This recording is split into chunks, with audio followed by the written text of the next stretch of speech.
नमस्कार दोस्तों, एक बार फिर मैं लेकर के आया हूँ मेरा आज का वीडियो। और आज की इस वीडियो में हम बात करने वाले हैं 31 दिसंबर के बहुत ही महत्वपूर्ण क्वेश्चंस। और आज की इस वीडियो में हम कवर करने जा रहे हैं वे क्वेश्चंस जो सेक्शन सी और सेक्शन डी में पूछे जाने वाले हैं। सेक्शन सी ग्रामर और सेक्शन डी में हम जो बात करने वाले हैं वो विस्टाज बुक के lesson second journey to the end of the earth written by Tishani Doshi. Okay, इस लेसन से हम लेने वाले हैं। तो चलिए हम शुरू करते हैं हमारा आज का वीडियो। तो पहला क्वेश्चन है फिल इन द ब्लैंक्स, जो कि क्वेश्चन सेक्शन सी में पूछे जाते हैं। फिल इन द ब्लैंक से रिलेटेड ग्रामर का है। तो पहला सेंटेंस देखिए, पहला सेंटेंस है she dash my pen. Option है हाइड, हेड और हिडन। तो यहाँ देखेंगे हाइड जो है वो वर्ब फर्स्ट है, हेड वर्ब सेकेंड फॉर्म है और हिडन जो है वर्ब का थर्ड फॉर्म। ओके, हम देख रहे हैं यहाँ पे शी है, सी के साथ वर्ब फर्स्ट प्लस इसके साथ एस, ई एस अथवा आई एस का यूज़ किया जा सकता है या फिर वर्ब सेकेंड का यूज़ कर सकते हैं। तो S, E S, I S form जो है हमारे ऑप्शन में नहीं है, तब हम उसके साथ जो है वर्ब सेकेंड का यूज़ करेंगे और वर्ब सेकेंड है हेड। तो इसका करेक्ट ऑप्शन हो जाएगा हेड। ओके, आगे बढ़ते हैं।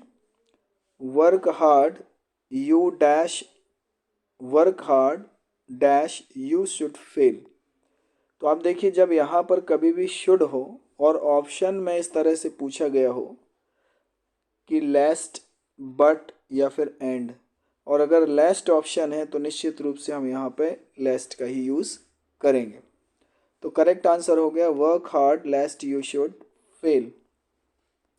इसी प्रकार के सेंटेंस को दूसरे पैटर्न में पूछा जा सकता है। यहाँ पे लेस्ट लिखा हो और इधर पे ब्लैंक कर दिया गया हो और यहाँ पे कुछ मॉडल्स दे दिए गए हो कैन, कुड, शुड, तो फिर वहाँ पे हम शुड का ही यूज़ करेंगे। ठीक है, तो चलिए आगे बढ़ते हैं। हमारा थर्ड सेंटेंस। थर्ड सेंटेंस है hardly had started my work, hardly had I started my work dash the guest arrived. इसके साथ हमें यूज़ करना है। तो यहाँ पे हम जो है देन का यूज़ वैन का यूज़ करेंगे। तो इस तरह से ये कंप्लीट हो गया आपका सेंटेंस। आगे हम बढ़ते हैं। Have you dash complaint against us much, many, some और एनी। तो कंप्लेंट के साथ हम जो है मच का यूज़ नहीं कर सकते हैं। ठीक है, सम का यूज़ भी नहीं कर सकते हैं। अब बचा है मैनी या फिर एनी। तो यहाँ पे हम एनी को सिलेक्ट करेंगे। आगे बढ़ते हैं। She is good dash English, in, of और एट। तो यहाँ पे हम एट का यूज़ करेंगे। ठीक है, she is good at English. आगे बढ़ते हैं। As soon as the boys saw the principal they became silent, rewrite using no sooner than का यूज़ करना है। तो सबसे पहले हम एज सून एज को क्या करेंगे, हटा देंगे और उसकी जगह पे नो सूनर लगा देंगे। नो सूनर लगाने के बाद जो बचा सेंटेंस है the boy saw the principal, ये पास्ट इंडेफिनिट टेंस का है, इसलिए हम इसका नेगेटिव इंट्रोगेटिव बनाएंगे। हमने डिड को बाहर कर दिया है तो क्या बनाया, no sooner did the boy see the principal. दूसरे सेंटेंस के स्टार्टिंग में हम देन का यूज़ करेंगे और उसके बाद अगले सेंटेंस को जैसा का तैसा लिख देंगे, दे बिकेम साइलेंट। इस तरह से नो सूनर देन का यूज़ तो आप अच्छे से तैयार कर ही लीजिए। आगे बढ़ते हैं हम। I don't know that he is your brother, identify the underline clause. तो आइडेंटिफाई द अंडरलाइन क्लॉज मतलब यहाँ पे देखिए हमने इस तरह से अंडरलाइन कर दिया। अब आप बताइए कि ये कौन सा क्लॉज है। और क्लॉजेस आपको पता है कि क्लॉजेस 3 प्रकार के होते हैं। पहला नाउन क्लॉज,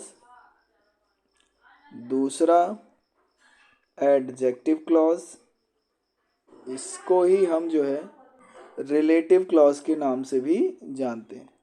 और तीसरा है एडवर्ब क्लॉज। तो आपको ये बताना है कि इन तीनों में से कौन सा ये क्लॉज है, ठीक है ना। तो हम देखेंगे कि that he is your brother, I know that he is your brother. अब इसको हम जो है क्या कहेंगे, क्योंकि ये जो सेंटेंस है ये नो वर्ब का ऑब्जेक्ट का काम कर रहा है, इसलिए ऑब्जेक्ट ऑफ अ वर्ब है। और जब ऑब्जेक्ट ऑफ अ वर्ब होता है तब हम इसे जो है नाउन क्लॉज के अंतर्गत रखते हैं। तो यहाँ पे ये कौन सा क्लॉज है, तो नाउन क्लॉज है, ठीक है। चलिए आगे बढ़ते हैं हम। आगे सेंटेंस है where have you put my bag, do you know. Combine using noun clause का यूज़ करके हमें सेंटेंस को क्या करना है, कंबाइन करना, दोनों सेंटेंसेस को जोड़ना है। पहला क्या है, where have I put my bag, do you know. तो अब हम इस तरह के सेंटेंसेस को क्या करते हैं कि सबसे पहले हम इंट्रोगेटिव सेंटेंस को लिखते हैं। तो हमने पहले interrogative sentence do you no को लिख दिया है, और उसके बाद उस सेंटेंस को लिखते हैं जिसमें हमें क्लॉज लगाना होता है। तो क्लॉज देखिए क्या है, वेयर है ना। तो वेयर के साथ हम सेंटेंस बनाएंगे, तो where I have put my bag. जो बाकी का आगे का सेंटेंस होगा वो अफर्मेटिव में ही बनाया जाएगा। तो अब देखिए सेंटेंस क्या हुआ, do you know where I have put my bag. Next sentence, the journey was long, everyone enjoyed it. The journey was long, everyone enjoyed it. Combine using दो का यूज करके सेंटेंस को क्या करना है, कंबाइन करना।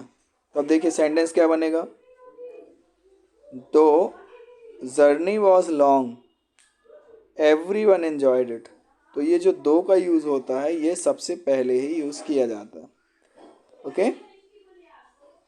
तो दो द जर्नी वॉज लॉन्ग, हालांकि जर्नी बहुत लंबी थी, बट यानी कॉमा लगा दिया हमने, एवरी वन एन्जॉयड इट, फिर भी सभी लोगों ने एंजॉय किया। तो उम्मीद है आपको ये ग्रामर सेक्शन आपके समझ में आ गया होगा।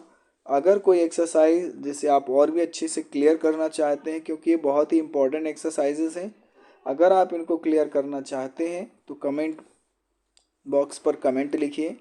जिस भी टॉपिक पे आपको नया वीडियो चाहिए हम उस पर जो है आपको एक नया वीडियो बना करके बहुत ही सरल भाषा में समझाने का प्रयास करेंगे। तो चलिए हम शुरू करते हैं हमारा आगे का वीडियो।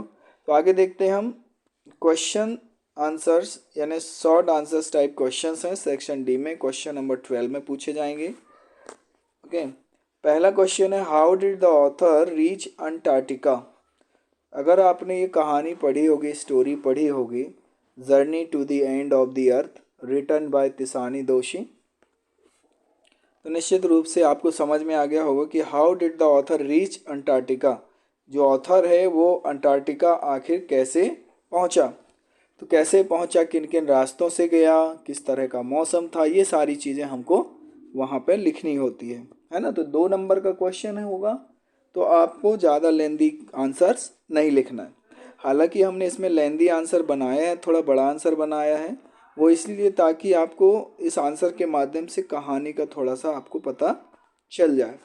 तो चलिए हम इसको पढ़ लेते हैं। द नरेटर तिसानी दोशी, आपको पता है कि कौन है ना, बोर्डेड रशियन रिसर्च शिप, यानी उन्होंने कहाँ से शुरू इस यात्रा की, रशियन रिसर्च शिप से, ओके। द एकेडमिक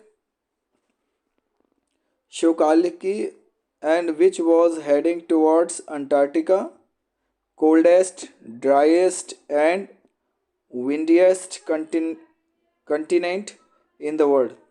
यानी ये जो शुरुआत की अंटार्कटिका में, अंटार्कटिका कैसा है, गर्म भी है, कोल्डेस्ट भी है, ड्राइएस्ट भी है और विंडिएस्ट भी है, इस तरह का वो एरिया है in the world.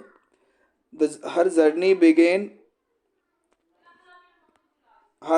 Begin 13.09 degree north of the equator in Madras से स्टार्ट हुआ and it involve crossing 9 time zones, 6 check points. ये सब आपको याद रखना पड़ेगा।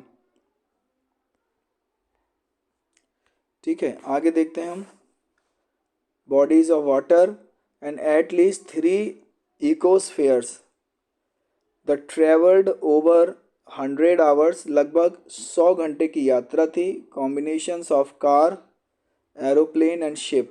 उन्होंने अपनी यात्रा में कार का भी यूज़ किया, एरोप्लेन का भी यूज़ किया और शिप का भी यूज़ किया, यानी तीनों वेज का उन्होंने अपनी इस यात्रा में यूज़ किया और इस तरह से वो कहाँ पहुँचे, अपनी यात्रा कंप्लीट की उन्होंने। ठीक है ना, अंटार्कटिका की। तो इस चीज़ को हमको याद रखना पड़ेगा। देखिए, नॉर्थ इक्वेटर मद्रास से शुरू किया उन्होंने, उसमें 9 टाइम जोन्स, 6 चेक पॉइंट्स और 3 जो है इको एटमॉस्फेयर्स, जो कि हमने पिछले वाले पेजेस में पढ़ा। 3 bodies of water and at least 3 ecospheres, and sea traveled over 100 hours, combinations of car, aeroplane and ship। इस तरह से आप इसका आंसर लिखेंगे। ठीक है ना। चलिए, इस तरह से हम आपको जो है ये क्वेश्चंस इंपॉर्टेंट बता देते हैं। आप इनके आंसर्स अपने आज थोड़ा सा डिस्टर्बेंस हो रहा है वीडियो बनाने में, इसलिए हम आपको सिर्फ आज के इम्पोर्टेंट क्वेश्चंस ही पढ़ करके सुना देते हैं। और आप इनको अपने कोई आपके पास साधन अगर है, आपके टीचर्स ने कुछ क्वेश्चन आंसर्स लिखाए होंगे, तो ये इम्पोर्टेंट क्वेश्चंस हैं, इनके आंसर्स आप याद कर लीजिए। How did the author feel when he reached Antarctica, यानी जब ऑथर अंटार्कटिका पहुंचा तो उसे कैसा महसूस हुआ। And what wonders did the author realise, और उसे क्या आश्चर्य हुआ। व्हेन ही रीच अंटार्कटिका, जब अंटार्कटिका वो पहुँचे तो उन्हें कैसा महसूस हुआ और क्या उन्होंने रियलाइज़ किया। ठीक है ना, ये आपको ये क्वेश्चन इम्पोर्टेंट है, आप इसके आंसर्स आप देख लीजिएगा। अगला देखते हैं हम। व्हाट वॉज गोंडवाना, गोंडवाना क्या है, जिसके बारे में पोएट ने डिस्कस किया। तो गोंडवाना वॉज अ जाइंट। इस तरह से आप इसको याद कर लीजिए आंसर। ठीक है ना। आगे देखते हैं, ये 3 नंबर के महत्वपूर्ण क्वेश्चंस हैं, लॉन्ग क्वेश्चन हैं। How is Antarctica the perfect place to study environment changes, यानी इन्वायरमेंट चेंजेस के बारे में स्टडी करने के लिए अंटार्कटिका क्यों परफेक्ट है, ये क्वेश्चन है। अगला महत्वपूर्ण प्रश्न है कि describe Antarctica in your own words on the basis of the lesson journey to the end of the earth, यानी journey to the end of the earth में अंटार्कटिका के बारे में किस तरह से पोएट ने डिस्क्राइब किया है, उसको आप अपने शब्दों में वर्णित करिए। ठीक है ना, अपने शब्दों में आपको इसका आंसर लिखना है। तो इस तरह से ये हमारे आज के कुछ महत्वपूर्ण प्रश्न हैं जिन्हें हमने आपको बता दिया है। अब आप अपने स्तर से भी इन क्वेश्चन के आंसर्स को याद कर सकते हैं। महत्वपूर्ण चीज़ों को आप क्या कर लीजिए, अंडरलाइन कर लीजिए। ठीक है, उम्मीद है आपको ये वीडियो आपका अच्छा लगा होगा। Thank you so much. मिलते हैं हम अपने अगले वीडियो में 1 जनवरी नए वर्ष के नए वर्ष में। तो चलिए, आपको नए वर्ष की अग्रिम शुभकामनाएं। और अभी तक आपने हमारे चैनल को सब्सक्राइब नहीं किया है तो जल्दी से सब्सक्राइब कर लीजिए, बेल आइकन भी प्रेस कर लीजिए ताकि हमारी सारी वीडियोस की नोटिफिकेशन आपको मिलती रहें। और अपने दोस्तों को ज़्यादा से ज़्यादा शेयर करें ताकि उनको भी इस वीडियो का लाभ मिल सके। Thank you, bye bye.